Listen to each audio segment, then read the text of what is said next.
asifiwe sana, mwana wa Mungu. Nayo kila sababu ya kumshukuru sana Mungu na kumtukuza Mungu kwa ajili ya neema hii na kibali ambacho ametupa tena kujifunza maneno yake katika siku hii ya leo na katika majira haya. Lakini pia nikushukuru sana na wewe ambaye unaendelea kuungana nasi na kutufuatilia kwa njia ya YouTube chaneli yetu ya Hekima Ministry. Mungu akubariki sana na azidi kukufundisha na kukufunulia kadri na jinsi apendavyo yeye. Bwana Yesu asifiwe sana. Na nikukaribishe katika wiki hii ambayo Mungu ametupa neema ya kuendelea kujifunza maneno yake ya uzima kwa ajili ya kuendelea kumjua yeye zaidi. Maana neno lake linasema kwamba mjue sana Mungu ili uwe na amani, ndipo mema yanapokujia. Kwa hatuanzi kwanza kutafuta mema, tunaanza kwanza kumtafuta Mungu, ili tutakapomtafuta Mungu na kumjia, hata yale mema atakapokuja tuwe tuna amani nayo. Bwana Yesu apewe sifa. Kwa katika wiki hii Mungu ametupa neema ya kuwa na somo ambalo tutakayotembea nalo kwenye wiki hii nzima kwa ajili ya kujifunza na kujiimarisha. Kwa nikukaribisha katika kujifunza ili tuweze kutafakari kwa pamoja kwa ajili ya utukufu wa Mungu. Kwa utakapojifunza somo hili katika siku hii ya leo, kesho usiache kutufuatilia tena, au usiache kuendelea kufuatilia somo hili kwa nia ya kupata kinachofuata baada ya hiki cha leo, huku ukikumbuka ya kwamba kila siku ina upako wake na kila siku ina neema yake. Kwa upako wa jana sio upako wa leo, na upako wa kesho sio upako wa leo. Bwana Yesu asifiwe sana. Kila siku ina upako wake, ina neema yake, ina package yake. Bwana Yesu asifiwe sana. Kwa hiyo katika siku hii ya leo Mungu ametupa kuwa na kichwa cha somo tutakachotembea nacho katika wiki nzima, kinachosema imarisha imani yako juu ya Mungu kiasi kwamba una uwezo wa kusubiri ahadi yako mpaka itimie. Imarisha imani yako juu ya Mungu kiasi kwamba una uwezo wa kusubiri ahadi yako mpaka itimie. Bwana Yesu asifiwe sana. Mstari utakao tuongoza katika wiki hii yote katika somo letu hili unatoka katika kile kitabu cha Mathayo mtakatifu sura ya 14 na mstari wa 23.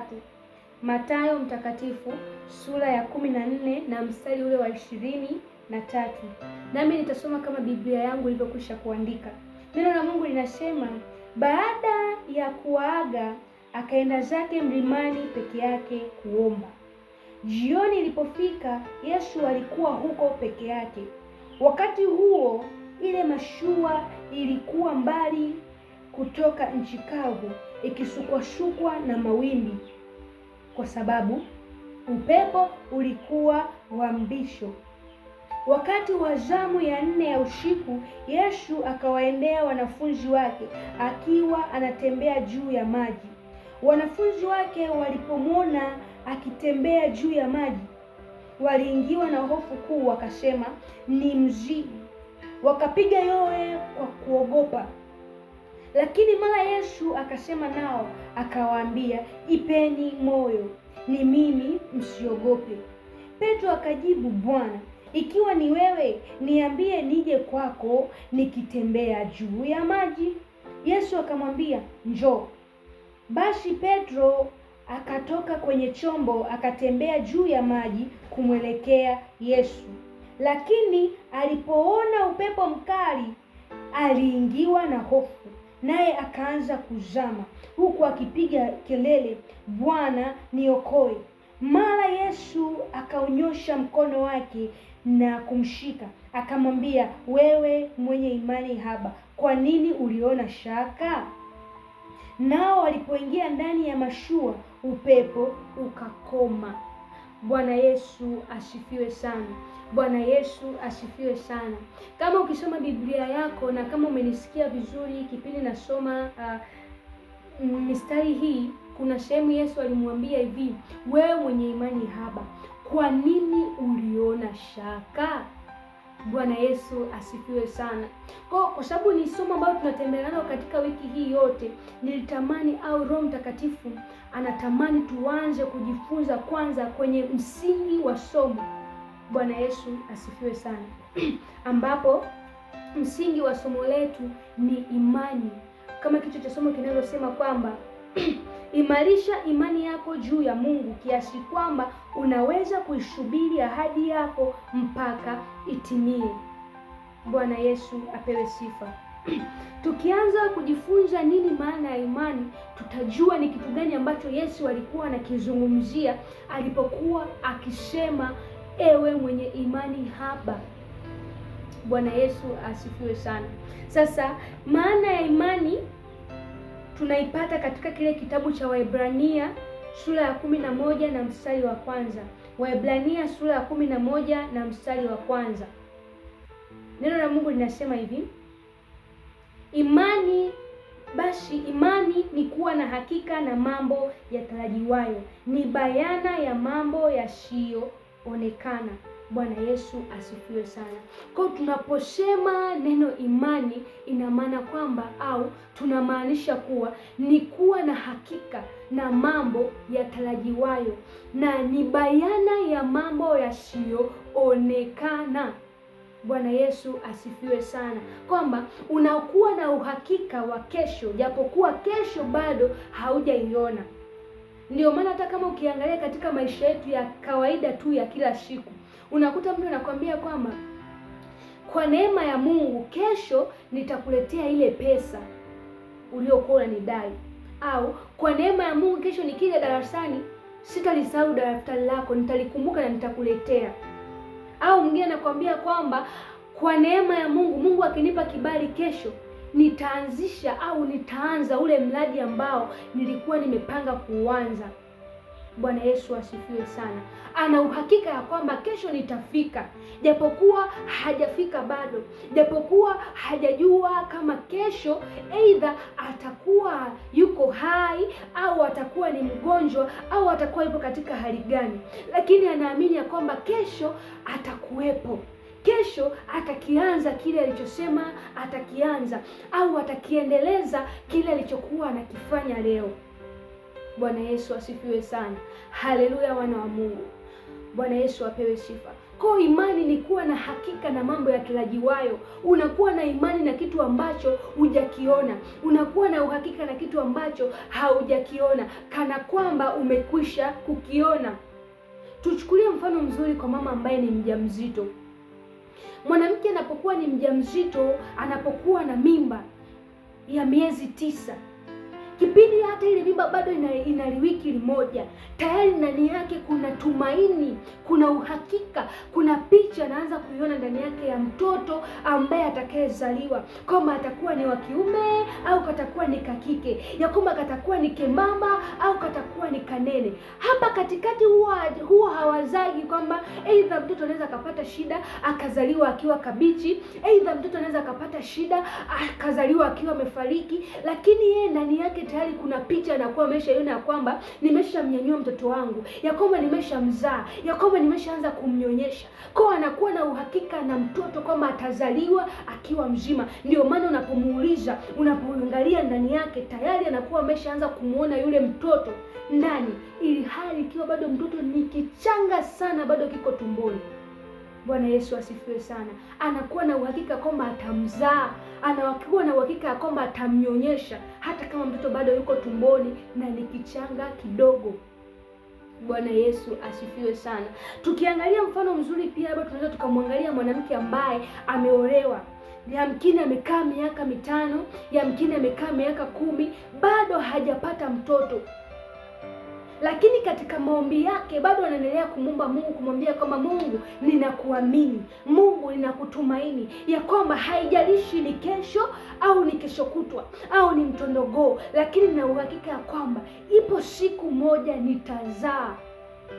Bwana Yesu asifiwe sana. Lakini akijiangalia katika hali ya kawaida, lakini akijiangalia katika macho ya kawaida, akijitazama katika leo aliyopo, ni kwamba hakuna hata kichezo cha mtoto, ni kwamba hakuna hata dalili yoyote kwamba tumboni kuna mtoto, lakini ndani yake bado anaamini ya kwamba Mungu, ninakuamini ya kwamba nitazaa. Hajali mazingira ya leo anamwambiaje, hajali hali ya leo inamwambiaje, lakini ana hakika na Mungu aliyenaye ya kwamba nitazaa, ya kwamba nitanyonyesha na mimi kama wengine. Bwana Yesu apewe sifa. Bwana Yesu apewe sifa sana. Siku moja nikaa namsikiliza mtumishi mmoja akawa anasema ya kwamba nimekaa miaka 10 katika ndoa pasi na kupata mtoto, lakini walipokuwa wanakuja wengine, ninawaombea, ninawawekea mikono, ninawapa tumaini na ninamuona Mungu katika maisha yao akifanya, na wakija kunipa shuhuda ya kwamba mtumishi, katika kule kunitia moyo, katika ile njia ulionionyesha kwamba Mungu anaweza na zaidi ya kuweza, nilimwona Mungu akifanya na nikapata mtoto. Lakini akijitazama yeye anaona kabisa kwamba mbona nini Mungu hanioni? Mbona Mungu anafanya kwa wengine na kwangu hafanyi? Bwana Yesu asifiwe sana. Lakini nasema sikukata tamaa ya kuendelea kumwomba Mungu. Kwa nini? Kwa sababu nilikuwa na uhakika ya kwamba Mungu niliye naye ni mwaminifu. Nina uhakika ya kwamba Mungu niliye naye atatenda, anatenda, na hata kama hajafanya leo, nina uhakika naye kesho, na hata kama kesho hatofanya, nina uhakika naye kesho kutwa ya kwamba atafanya. Bwana Yesu asifiwe sana. Haleluya, haleluya, wana wa Mungu. Kwa hiyo ndio kitu tunaita imani. Tunakuwa na matumaini ya kesho yetu tukiwa leo. Tunakuwa na matumaini ya kwamba tutakipata kitu katika kesho yetu. Kesho yetu ni nzuri, kesho yetu inapendeza, kesho yetu inavutia, kesho yetu ni ya baraka, kesho yetu ni yenye neema, japokuwa leo yetu inatuambia vitu vingine. Bwana Yesu asifiwe sana. Bwana Yesu asifiwe sana. Ndio maana tukimtazama mfano mzuri Hana katika Biblia, aliyekuwa ni ameolewa na mke mwenza, alikuwa ameolewa wanawake wawili katika nyumba ya Elikana. Alikuwa ameolewa yeye akiwa kama mke mkubwa na mwenzake akiwa ni mke mdogo, Penina. Bwana Yesu asifiwe sana. Penina alikuwa akimcheka, Penina alikuwa akimsema maneno mengi ya kumkatisha tamaa, kwa kuwa yeye tayari alikuwa na watoto wawili, lakini Hana alikuwa hana mtoto yoyote. Hana alikuwa hana hata kichezo tumboni cha kuonyesha kwamba siku moja atakuja kupata mtoto. Hata dalili katika macho ya kibinadamu ya kawaida zilikuwa hazionyeshi kwamba siku moja na yeye atakuja kumshika, atakuja kumbeba, atakuja kumnyonyesha mtoto. Bwana Yesu asifiwe sana. Lakini unaiona bidii ya Hana katika kuendelea kumtafuta Mungu. Lakini unaiona bidii ya Hana katika kuendelea kumwomba Mungu. Kilichomfanya Hana kuendelea kuomba, kilichomfanya Hana kuendelea kudumu katika imani aliyokuwa nayo ni nini? Ni ule uhakika aliyokuwa nao juu ya Mungu. Yamkini alikuwa ameshasikia mambo mengi sana ambayo nabii Eli alikuwa akiyasema kuhusiana na uaminifu wa Mungu, kuhusiana na matendo ya Mungu, kuhusiana na vitu Mungu alivyovifanya hapo zamani.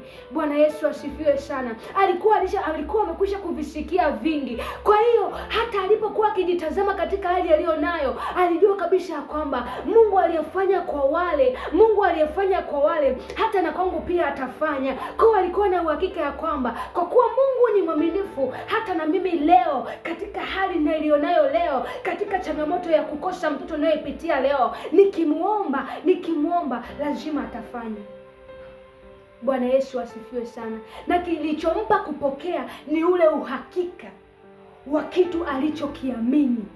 Bwana Yesu asifiwe sana. Imani inapojengeka ndani yako inakupa uhakika wa kuendelea kukisubiri kile ambacho umeamua kukiamini. Bwana Yesu apewe sifa. Ndio maana tunasema kwamba ni kuwe na hakika na mambo yatarajiwayo, yale ya kesho ambayo macho hayajaona, ambayo masikio hayajayasikia, lakini sisi tunayaamini, lakini sisi tunachagua kuyaamini. Kwa nini tunachagua kuyaamini? Kwa sababu ya msingi wa uhakika wa Mungu tuliye naye. Bwana Yesu asifiwe sana.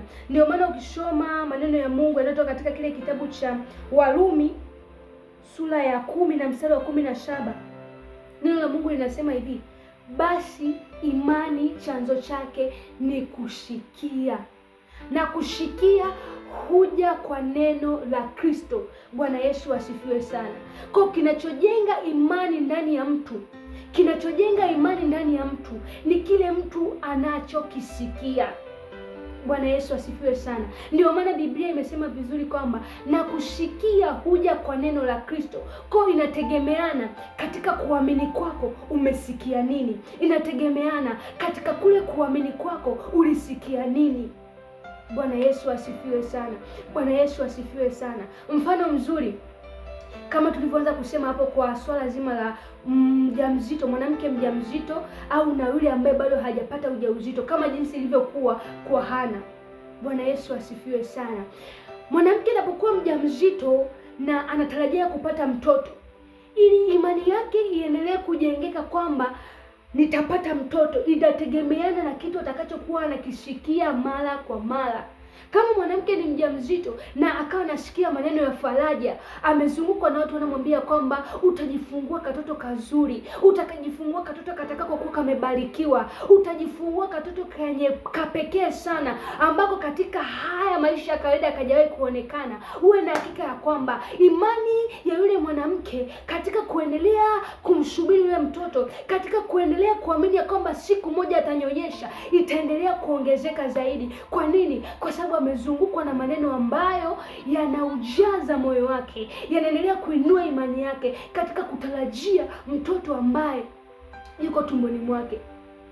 Bwana Yesu apewe sifa. Kwa imani chanzo chake ni kushikia, unakiamini kile kitu ambacho umekisikia.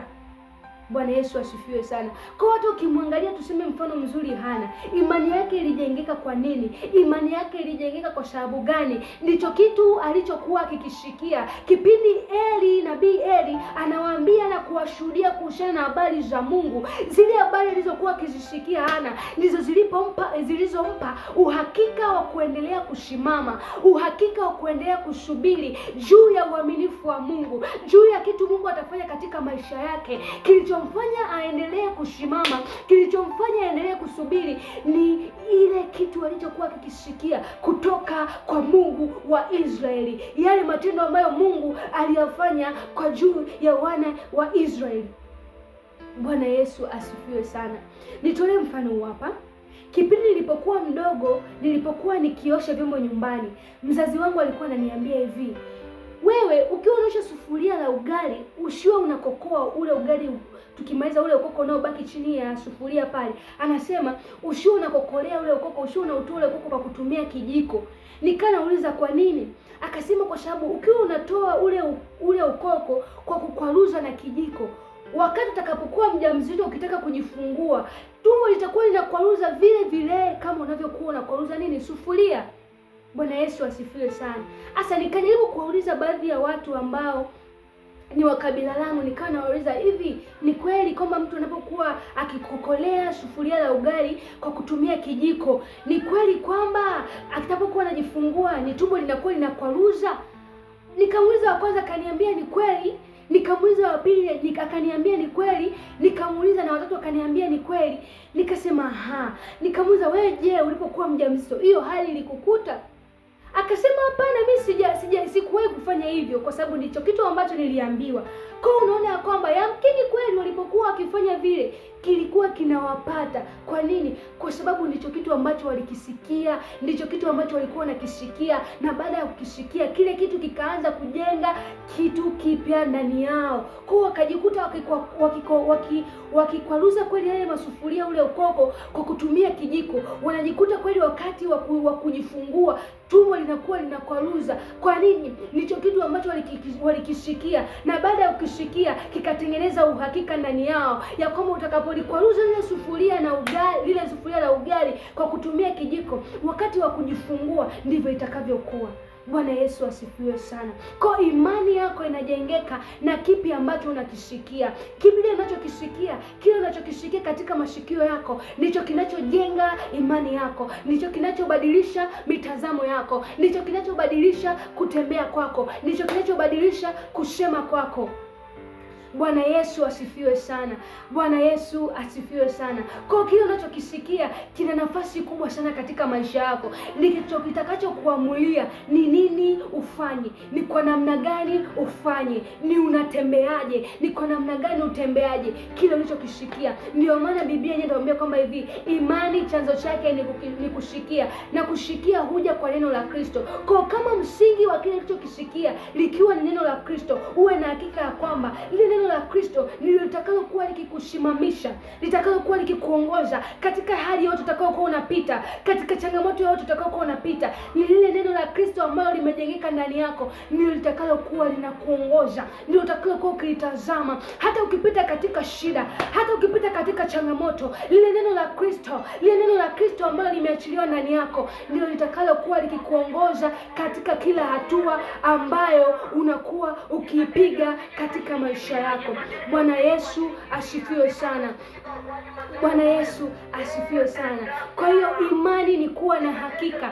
Imani ni kuwa na hakika. Ukiniambia leo hii unamwamini Mungu, lakini unapita katika hali ngumu, lakini unapita katika changamoto nyingi, unapita katika shida nyingi, na hauna uhakika ya kama Mungu uliye naye anaweza akakuvusha hapo, anaweza akakuvusha hapo, ni kuhakikishia mwana wa Mungu, hauna imani, hauna imani, hauna imani, hauna imani. Lakini kama ukiwa unapita katika hali ngumu, unapita katika changamoto, na bado unamwambia Yesu, ninakuamini ya kwamba hata katika hili nitavuka, ya kwamba katika hapa tena nitainuka, haijalishi nimeanguka mara ngapi, haijalishi nimeteleza mara ngapi, lakini hapa nako pia nitavuka. Aisee, hiyo ni imani thabiti, na huo ndio uhakika, na huo ndio uhakika, na huo ndio uhakika wa imani ulionayo. Bwana Yesu asifiwe sana. Bwana Yesu asifiwe sana. Majuzi mtu mmoja akanifuata, akaniambia kwamba mtumishi, katika hali ya sasa hivi ya uchumi inavyokwenda, mimi hata sielewi nafanyaje. Yaani nina wazo moja hapa ya kwamba ninapofanya hii biashara ninaona kama sioni mwanga, ninaona kama vile hakuna kitu nafanya, kwa sababu ninafungua duka kuanzia asubuhi mpaka jioni, lakini sioni wateja wakija, na hata kama ikitokea wakija ni wanakuja tu kuuliza bei za bidhaa na baadaye wanaondoka, hakuna mtu anayenunua. Nikamuuliza kwa nataka ufanyaje? Akasema kitu ambacho mimi ninakiona hapa, niko naangalia mpaka ikifika mwezi fulani nibadilisha hii biashara ninayoifanya, angalau nikafanya biashara nyingine itakayonisaidia kuingiza kipato. Bwana Yesu asifiwe sana. Bwana Yesu asifiwe sana. Mwanzoni alikuwa anapata, na alipokuwa anapata alikuwa anamsifu Yesu, anamsifu Mungu ya kwamba Mungu wewe ni Ebeneza, ya kwamba Mungu wewe unaweza, ya kwamba Mungu wewe unatosha, wewe ni msaada wangu. Bwana Yesu asifiwe sana. Lakini sasa hivi ni upepo tumepita kidogo, kama jinsi tulivyosoma katika hichi kitabu cha Mathayo 14 kwenye habari za Petro. Petro alikuwa na imani, akamfuata Yesu, akamwambia Bwana, niamuru, nipe tu amri na mimi nikufuate nitembeapo juu ya maji. Na Yesu akamwambia njoo. Lakini yule kilichotokea baada ya upepo, Petro akaogopa, na baada ya kuogopa akaanza kuzama. Bwana Yesu asifiwe sana. Bwana Yesu asifiwe sana. Unaona, imani ya huyu mtu ni imani ambayo ni haba. Kwa nini? Kwa sababu aliamini mwanzoni, lakini sasa hivi haamini tena, kwa anataka kubadilisha kazi. Bwana Yesu asifiwe sana. Unaposema kuhusiana na imani, unakuwa na hakika ya kwamba Mungu yule aliyekupa ile biashara, aliyekupa hiyo kazi ya kufanya, aliyekupa kuingia katika hiyo level ya elimu ulionayo, aliyekupa kuingia katika hiyo familia, aliyekupa kuingia katika hiyo ndoa, ndiye atakayekuwa pamoja na wewe, ndiye atakayekuwa pamoja na wewe licha ya dhoruba utakazokutana nazo, licha ya shida unazokutana nazo, licha ya magonjwa unayokutana nayo. Unaendelea kumwamini ya kwamba Mungu, iwe jua iwe mvua, haijalishi iwe mawimbi, haijalishi iwe ni upepo, mimi nitaendelea kukuamini, nitaendelea kukusubiri mpaka pale utakapofanya. Huo ndio uhakika. Unaamini ya kwamba hata kama leo ninapita kwenye shida, hata kama leo ninapita kwenye dhiki, lakini Mungu niliye naye ni Mungu mwaminifu, ni Mungu ambaye hawezi kuniacha nijaribiwe kupita niwezavyo. Pamoja na jaribu hili, pamoja na hii shida, pamoja na hizi changamoto, pamoja na mahali ninapita, lakini bado atafanya na mlango wa kutokea ili niweze kustahimili, ili niweze kustahimili. Yesu hata kuacha, Yesu hata kuacha uaibike, mwana wa Mungu. Bwana Yesu asifiwe sana. Kazi kwako ni kuimarisha imani yako, ni kuendelea kumsubiri, ni kuendelea kumsubiri mpaka kwa wakati na majira yake sahihi atakapofanya. Bwana Yesu asifiwe sana. Bwana Yesu asifiwe sana. Mpaka hapa na hisi kuna picha utakuwa umeshaipata kuhusiana na imani. Nilikuwa na hakika, ninaweza nikawa leo ni Mungu amenionyesha maono fulani juu ya kesho yangu, ya kwamba kesho sisi utakuwa ni mtu fulani, ya kwamba wewe unayenitazama leo, ya kwamba wewe kijana unayenitazama leo utakuwa ni mtu fulani, ya kwamba wewe unayenitazama leo ambaye haujapata mtoto, umekaa kwenye ndoa miaka kadhaa hujapata mtoto, umekaa mtaani miaka kadhaa hujapata kazi, anakwambia kwamba kesho utapata kazi, na akaanza kukuonyesha picha ya kule unakoenda, picha ya ile kazi unaoitarajia, picha ya ile ndoa ambayo umekuwa ukimwomba Mungu kila siku, picha ya ile kazi ambayo umekuwa ukiona kila siku, picha ya ile kampuni ambayo umekuwa ukiona kila siku, lakini leo bado hujaiona. Anakutazamisha kesho. Unakuwa na uhakika wa ile kesho leo. Unapokuwa na uhakika wa ile kesho leo, inakupa nafasi ya kuendelea kujiandaa. Maana neno linasema hivi, imani bila matendo imekufa. Unapokuwa na imani, lazima kuna hatua utaanza kupiga. Unapokuwa na imani, lazima kuna hatua utaanza kupiga. Kama leo Mungu amekuonyesha ya kwamba kesho utakuwa na mtoto, na katika leo yako hauna mtoto, ina maana kwamba kwa sababu unamwamini kama Mungu ni mwaminifu, katika leo yako hii utaanza kujifunza namna ya kukalea katoto kakiwa kachanga, namna ya kukanyonyesha katoto kakiwa kadogo, namna ya kuendesha gari. Kesho Mungu atakapokupa gari, namna ya kuendesha kampuni, kwa sababu una uhakika kesho Mungu amekwisha kunionyesha ya kwamba nitakuwa na kampuni. Kesho Mungu amekwisha kunionyesha ya kwamba nitakuwa ni mchungaji. Kesho Mungu amekwisha kunionyesha ya kwamba nitakuwa ni mwalimu. Kwa kama amekwisha kunionyesha ya kwamba nitakuwa ni mwalimu, ina maana kwamba katika leo yangu hii nitaanza kujifunza kwamba walimu huwa wanatembeaje, walimu huwa wanaishije, walimu huwa wanatafakarije, mama mjamzito huwa analeaje ujauzito, ukiwa katika hatua za mwanzoni, ukiwa na miezi 3, ukiwa na miezi 5, ukiwa na miezi 6. Kama ni kazi, naanza kujifunza katika kazi yangu hii watu huwa wanatembeaje, watu huwa wanatendaje, watu huwa wanafanyaje. Kwa nini? Kwa sababu nina uhakika na ile picha ambayo Mungu amekwisha kunionyesha, na hiyo picha ambayo Mungu amekwisha kunionyesha ninaanza kuingiza katika matendo. Ninaanza kujifunza kuhusiana na ile picha leo, ninaanza kujitengeneza ili niweze kufanania na ile picha ya kesho ambayo Mungu amekwisha kunionyesha. Bwana Yesu asifiwe, Bwana Yesu asifiwe. Kwa hiyo uhakika wako ndio unaokufanya kuendelea kujiandaa leo kwa ajili ya kesho. Bwana Yesu asifiwe sana. Unaweza kukuta kuna mwingine leo Mungu amekuonyesha kwamba kesho utakuja kuwa na kampuni, kesho utakuja kuwa na huduma kubwa, kesho utakuja kuwa na kazi kubwa, kesho utakuja kuwa na familia kubwa. Lakini ukimwangalia katika leo yake, ukimuuliza, anakwambia kwamba hivi, ninaamini kweli Mungu amekwisha kunionyesha na ninatumaini ya kwamba Mungu amekwisha kunionyesha. Lakini ukija kumwangalia katika leo yake, hana maandalizi yoyote kuhusiana na kesho yake. Hana maandalizi yoyote kuhusiana na kile kitu ambacho Mungu amekwisha kumuonyesha. Hiyo ni imani haba. Hiyo sio imani. Imani inayokuwa ndani ya mtu inaambatana na matendo, inaambatana na maandalizi ya kile ambacho ana uhakika na kukipata kesho. Bwana Yesu asifiwe sana. Bwana Yesu asifiwe sana. Kwa unajikuta unapokuwa na imani, unapokuwa na uhakika na kesho, unaanza kufanya maandalizi ya kesho leo. Unaanza kujiandaa na maandalizi ya kesho leo.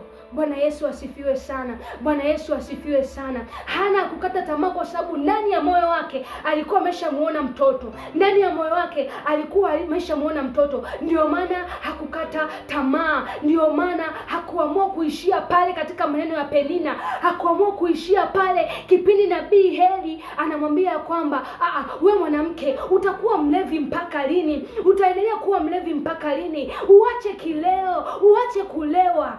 Bwana Yesu asifiwe sana. Lakini Hana anamwambiaje? Hana anamwambia, bwanangu, sio kama nimelewa, sio kama nimelewa, sijalewa, lakini ni nini? Nina uhakika ninaendelea kumsemesha Mungu. Kwa nini? Kwa sababu kuna kitu tayari ndani yangu nimeanza kukiona. Kuna kitu ambacho ndani yangu tayari nimeanza kukiona. Bwana Yesu asifiwe. Bwana Yesu asifiwe. Ndio maana neno la Mungu linasema hivi, kile kimjazacho mtu ndicho kimtokacho. Kile kimjazacho mtu ndicho kimtokacho. Ukiangalia Hana ndani yake, lililokuwa limejaa ndani ya moyo wake ilikuwa ni ule mtoto ambaye alikuwa anamuona ndani yake. Lilikuwa ni lile neno la Kristo, lilikuwa ni lile neno la Mungu ambalo alikuwa amekwisha kulisikia kutoka kwa nabii Eli. Kutoka kwa nabii Eli ndilo lilikuwa linaendelea kufanya kazi ndani yake, na ndilo lilikuwa likiendelea kuachilia bidii ya yeye kuendelea kumtafuta Mungu, ya yeye kuendelea kuwa na uhakika juu ya upatikanaji wa mtoto kwake, licha ya mazingira kuonekana ya kwamba haiwezekani. Lakini yeye alikaza buti na kusema, Mungu, mimi nitakusubiri tu. Haijalishi itakuwa ni huu mwaka, haijalishi itakuwa ni mwakani, haijalishi itakuwa ni miaka 10 baada, haijalishi itakuwa ni miaka 20 baada, lakini nitaendelea kukusubiri wewe. Bwana Yesu asifiwe sana. Bwana Yesu asifiwe sana. Kwa hiyo imani ni tumaini la kesho leo, ni uhakika wa kesho leo, kuweza kuisubiri kesho leo. Ndio maana nasema kwamba hivi, chanzo cha imani ni kusikia, na kusikia huko kuzuri kunategemea na umesikia wapi. Biblia inatuambia hivi, na kusikia huko ni kutoka kwenye neno la Kristo. Bwana Yesu asifiwe sana. Bwana Yesu asifiwe sana. Bwana Yesu asifiwe sana. Ndio maana watumishi wengi huwa wanasema ya kwamba unapokuwa unasikiliza vitu, hebu jitahidi kuchagua ni kitu gani unasikiliza. Sio kila kitu ni cha kusikiliza. Kwa nini? Kwa sababu kuna vitu vingine ukivisikiliza vitakutoa katika msingi. Kuna vitu vingine ukivisikiliza vinakupunguzia kile kiwango cha kuendelea kumwamini Mungu, vinakupunguzia ule mwendo wa kuendelea kumsubiri Mungu juu ya ahadi zake, juu ya kile kitu alichokuambia. Kwa nini? Umevisikia vitu ambavyo haviendani na kile kitu ambacho Mungu amekuonyesha.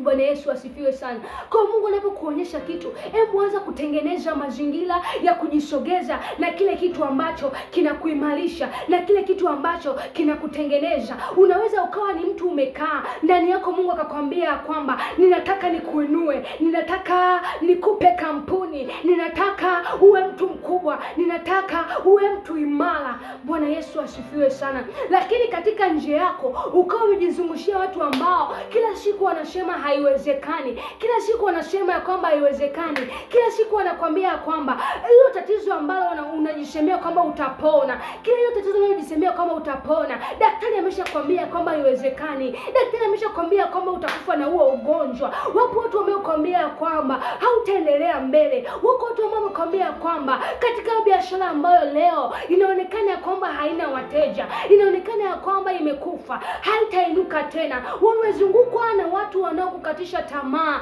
umezungukwa na watu wanaokukatisha tamaa. Niko leo kukwambia kwamba badilisha huo mzunguko wako, badilisha huo mzunguko ulio nao. Mwambie Yesu, nibadilishie watu. Mwambie Yesu, niletee watu watakaofanania na kile kitu ambacho umekiweka ndani yangu. Mungu anapokupa kampuni, anapokuambia atakupa kampuni, anza kujizungushia na watu ambao wanaongea vitu ambavyo ni positive, wanaongea vitu ambavyo vinakujenga, wanaongea vitu ambavyo vinavyokuimarisha na kukupa nguvu ya kwenda hatua nyingine zaidi. Watu ambao wanaona kufanikiwa, watu ambao wanaona kuinuka, sio watu wanaona kushindwa, sio watu wanaona kushindwa.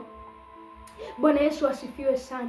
Bwana Yesu asifiwe sana. Katika haya maisha ambayo tuko nayo sasa hivi, katika kipindi ambacho tunapita nacho sasa hivi, watu wengi sana huwa wameanza kulia na kusema kwamba hii hali ya uchumi, jamani, yamkini ndio mwisho umefika. Hatujui kama tutatoboa, hatujui kama tutatoboa. Lakini hapo mtu mwingine anapolia kanisani majuzi akatokea mtu ambaye anasema kwamba hivi ujenzi unaendelea. Akasema hivi, mimi katika ujenzi nitatoa kwa ajili ya Mungu milioni 150, lakini pia nitafanya hiki, nitafanya na hiki. Akatokea na mwingine akasema kwamba hivi nitatoa milioni 120, mwingine nitatoa milioni 90, mwingine nitatoa milioni kadhaa. Sasa najiuliza kama kweli kuna mtu anatoa milioni 150, kuna mwingine anatoa milioni 120, kuna mwingine anatoa milioni 90, kuna mwingine anatoa milioni 200. Nikanajiuliza kwamba ninaposema ya kwamba hali ni ngumu, na mimi nikiungana na watu wanaosema kwamba maisha ni magumu, changamoto ni nyingi, hapa hatuwezi kuvuka, au wengine wanaozipata wanazitoa wapi? Bwana Yesu asifiwe sana. Bwana Yesu asifiwe sana. Biblia inasema hivi, maana aonavyo nafsini mwake ndivyo alivyo. Kama wewe katika hali ya leo unaona pesa hazipo, ndivyo itakavyokuwa katika nje yako, kwa sababu unaposema hazipo, hata bidii yako ya kuendelea kutafuta, hata bidii yako ya kuendelea kumwamini Mungu, ya kuendelea kuwa na uhakika juu ya ahadi ya Mungu inapotea. Kwa mwisho wa siku unaanza kujikuta unafanania na yale maneno unayoyasema, unajikuta unafanania na ile hali ambayo na wengine wanalalamika. Lakini kama ukijizungushia nje yako na watu ambao wanasema ya kwamba inawezekana, hata kama hapa tumeshindwa kuvuka, hata kama hapa tumekutana na bahari, lakini bado njia ipo, bado mpenyo upo. Ukimwambia kwamba Mungu uliye naye ni Mungu aliyesema hivi, mimi sitawaacha mjaribiwe kupita mwezavyo. Yeye ni mwaminifu ambaye hata kuacha ujaribiwe kupita mwezavyo. Akasema hivi, pamoja na jaribu hilo, pamoja na changamoto hiyo, pamoja na ugonjwa huo, pamoja na dhoruba ambayo unakutana nayo katika ndoa yako, nitafanya na mlango wa kutokea ili uweze kustahimili. Unaamini kwamba hata niacha niishie hapa, hata niacha niishie hapa, lazima tu kuna njia atakayofungua. Anasema hivi, atafanya na mlango wa kutokea ili muweze kustahimili, Kwa katika kuamini unakuwa na uhakika ya kwamba hata katika hili jaribu, hata katika hii changamoto mlango upo, hata katika hii shida mlango upo, hata katika hii dhoruba mlango upo. Kwa nini? Unamwamini Mungu niliye naye, hata niacha nijaribiwe kupita niwezavyo. Na yeye sio kigeugeu, na yeye sio dhalimu, hata akwambie leo abadilishe, hata akwambie kesho aseme sikusema. Yeye Mungu ni mwaminifu, hata kuacha uishie hapo. Unapopita katika dhoruba, unapopita katika shida, na bado ukasema kwamba wewe Mungu wangu bado ni Ebeneza, nitakusifu, nitakutukuza hata licha ya majaribu ninayopitia, hata licha ya mahali ninakopita ya kuwa ni pagumu kiasi gani, uwe na hakika kwamba Mungu hatanyamaza. Na ndio watu ambao Mungu anawatafuta, Bwana Yesu asifiwe sana. Bwana Yesu asifiwe sana. Haleluya mwana wa Mungu. Haleluya, Bwana Yesu asifiwe. Kuna siku moja nikana tafakari kuhusiana na habari za wana wa Israeli. Mungu akanionyesha kitu cha ajabu sana. Kipindi wana wa Israeli wametolewa kule Misri kuelekea Kanani, wanafika pale mbele katika bahari ya Shamu, wanaona wa Misri na Farao na jeshi lake wanawafuatia nyuma kwa ajili ya kuwazuia ili wasitoke kuelekea katika ile nchi ya ahadi ambao Mungu anataka waelekee. Wanaangalia nyuma yao, wanaiona bahari. Wanaangalia nyuma yao, wanaona wa Misri, Farao na jeshi lake. Wana wa Israeli wakiangalia nyuma, wanaona Farao na jeshi. Wakitazama mbele, wanaiona bahari. Hawaoni njia ya kupita, hawaoni mpenyo wa kupita. Hawakuiona njia. Lakini ndani ya moyo wa Mungu anaangalia na washangaa. Anasema hivi, hao watu wanatazamaje? Hao watu wananilinganishaje? Hao watu wananichukuliaje?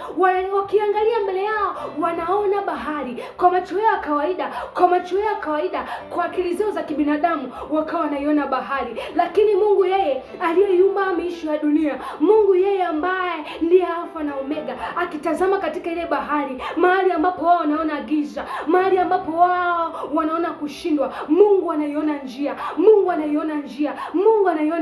Musa anamwambia Mungu, tusaidie. Hapa ndo tunafanyaje sasa? Mimi sioni njia, na hao watu wako wanalalamika, hao watu wako wanalia, wanasema bora tungebaki kule, kwa sababu tungebaki kule tusingeangamia, kwa sababu akitukuta hapa itakuwa ni hatari kwetu. Bwana Yesu asifiwe sana. Mungu akamwambia Musa, silaha unayo mkononi, hebu chukua hiyo fimbo na upige hayo maji. Musa alipochukua ile fimbo na kuyapiga yale maji, ghafla njia ikaonekana. Bwana Yesu asifiwe sana. Bwana Yesu asifiwe sana. Ghafla njia mbele yao ikaonekana. Wao walikuwa wakiona bahari, lakini katika macho ya Mungu alipokuwa akitazama,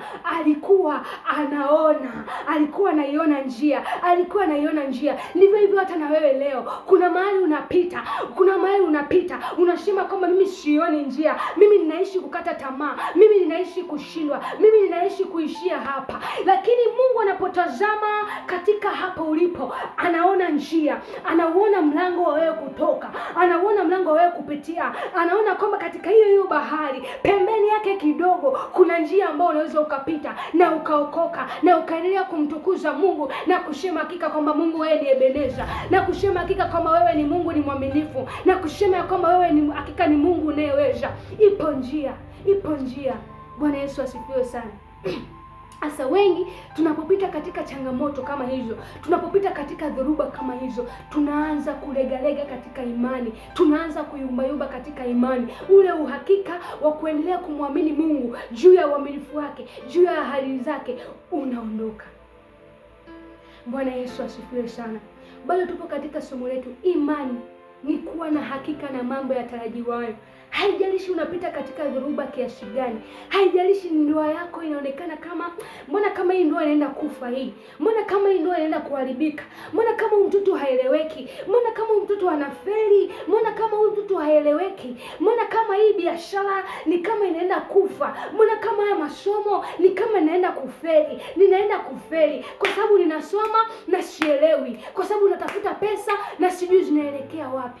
Uhakika, imani ni kuwa na hakika na mambo yatarajiwayo, ni bayana ya mambo yasiyoonekana, Ni sawa ninaumwa na ni kama vile nikikaa ninasikia kama vile kaharufu kama mauti hivi, ninasikia kama kaharufu ka kifo hivi, lakini yupo Mungu anayeniambia kwamba yeye ni mwaminifu, ambaye hata niacha nijaribiwe kupita niwezavyo, lakini katika jaribu hilo atanifanyia na mlango. Unajikuta ule uhakika ulionao wa kuendelea kumsubiri Mungu unazidi kuimarika kila siku itapo leo, unazidi kumwambia Bwana, wewe ni Ebeneza, katika moto hivi ninapita, katika jaribu hivi ninapita, katika magonjwa hivi ninapita, lakini nina uhakika wa kuvuka. Why? Kwa sababu wewe ni mwaminifu. Sitaki kujua itakuwaje, sitaki kujua yatakuwaje, sitaki kujua sijui vitafanyikaje, lakini ninachokijua wewe utafanya. Bwana Yesu asifiwe sana.